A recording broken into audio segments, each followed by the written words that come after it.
De onde a gente veio, não como espécie, mas como vida? Essa é uma das maiores perguntas da ciência, sabe? Um verdadeiro mistério cósmico que nos leva lá para o comecinho do nosso planeta. Hoje, a gente vai investigar as pistas desse caso. A questão central, o coração de tudo, é esta. Como é que a química, que não tem vida, de repente vira biologia? Como que átomos e moléculas, do nada, se organizaram pela primeira vez para criar algo vivo? Primeiro vamos montar a cena do crime. Pensa na Terra mais ou menos 4 bilhões de anos atrás.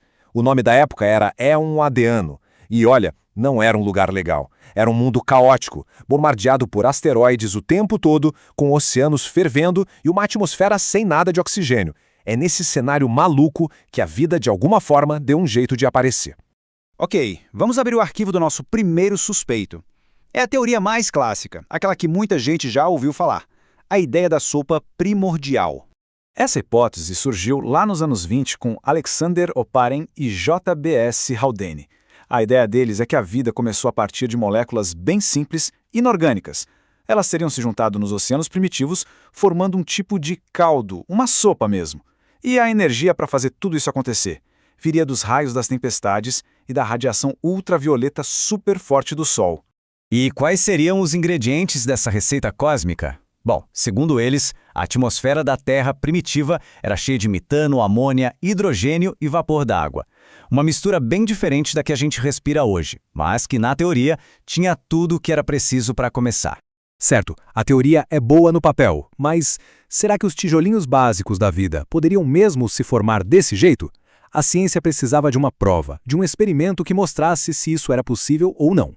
E foi exatamente isso que Stanley Miller e Harold Urey fizeram em 1952. Foi genial. Eles basicamente recriaram uma mini Terra primitiva no laboratório. Esquentaram a água para simular os oceanos, misturaram aqueles gases da atmosfera antiga e deram uns choques, como se fossem raios. Depois eles resfriaram tudo, imitando a chuva, para ver o que tinha se formado ali. O resultado foi simplesmente revolucionário. Em só uma semana, eles encontraram aminoácidos, que são os blocos fundamentais das proteínas, a base da vida como a gente conhece. Estava provado. A química orgânica podia sim surgir a partir de condições inorgânicas. A teoria da sopa primordial tinha acabado de ganhar sua primeira grande evidência. Mas a investigação não parou por aí não. Uma nova pista apareceu e levou a busca para um lugar completamente diferente: as profundezas escuras e geladas do oceano. Olha só isso, são fontes hidrotermais. São como chaminés no fundo do mar, que ficam soltando fluidos super quentes e cheios de minerais. Um ambiente que parece super hostil, mas que para alguns cientistas pode ter sido o verdadeiro berço da vida. A ideia aqui é totalmente o oposto da sopa primordial.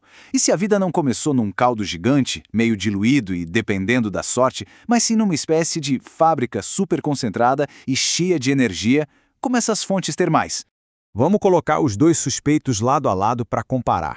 De um lado, a sopa primordial, um processo que acontece em águas rasas, depende da energia de raios e da sorte. Do outro, as fontes termais, um ambiente focado lá no fundo do mar, movido por reações químicas constantes, o que a gente pode chamar de protometabolismo.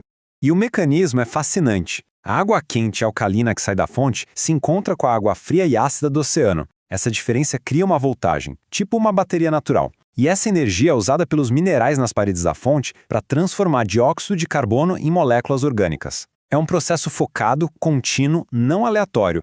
Como disse o Tiago Altair Ferreira, que é um autor de um estudo importante sobre isso, a condição inicial para a vida não é uma sopa de moléculas orgânicas, mas ordem no lugar e no tempo certos.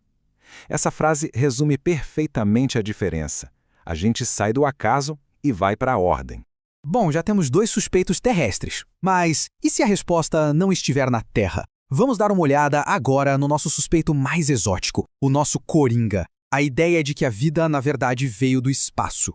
Essa é a hipótese da panspermia. Basicamente, ela diz que as sementes da vida estão espalhadas por aí, pelo universo, e que a vida aqui na Terra pode ter começado quando essas sementes chegaram por aqui, talvez de carona em meteoritos ou cometas. Eu sei, parece coisa de filme de ficção científica, mas quem defende essa ideia aponta para umas evidências bem interessantes que fazem a gente, no mínimo, pensar a respeito. A versão mais aceita é a da litopanspermia. Pensa na jornada. que teria 3 etapas. Primeiro, a ejeção. Um impacto gigante num planeta que já tem vida, joga pedaços de rocha com micróbios para o espaço. Segundo, o trânsito. Essa rocha viaja pelo vácuo, protegendo os micróbios lá dentro. E terceiro, a entrada. A rocha sobrevive à passagem pela nossa atmosfera e pousa, entregando a sua carga preciosa. Mas aí vem a pergunta de $1 milhão, né? Algum organismo conseguiria sobreviver a essa viagem absurda pelo espaço, com radiação, vácuo e o calor da reentrada? E por incrível que pareça, as evidências indicam que sim! Olha só isso! Esporos de uma bactéria, a Bacillus subtilis, sobreviveram por mais de 5 anos no espaço, desde que estivessem protegidos da radiação. Em laboratório, outros micróbios já mostraram que aguentam a pressão de um impacto de meteoro. E o mais legal, a gente já encontrou meteoritos de Marte aqui na Terra. Isso prova que essa troca de material entre planetas realmente acontece. Depois de analisar todas essas pistas, a gente chega na conclusão da nossa investigação. Mas, como nos maiores mistérios do mundo, esse caso ainda está muito longe de ser encerrado. Então, vamos resumir. Aqui estão os nossos 3 suspeitos finais. A sopa primordial, a teoria clássica apoiada por aquele experimento famoso, as fontes hidrotermais, uma hipótese mais nova que foca na energia do fundo do mar, e a panspermia, a ideia mais ousada de que a vida nem começou aqui, apoiada pela incrível capacidade de sobrevivência dos micróbios. Mas o mais importante é entender que talvez elas não sejam excludentes. A resposta pode ser uma combinação. Quem sabe os ingredientes se formaram numa sopa, depois foram organizados e concentrados nas fontes termais ou até mesmo chegaram prontos do espaço. E assim, a pergunta fica no ar.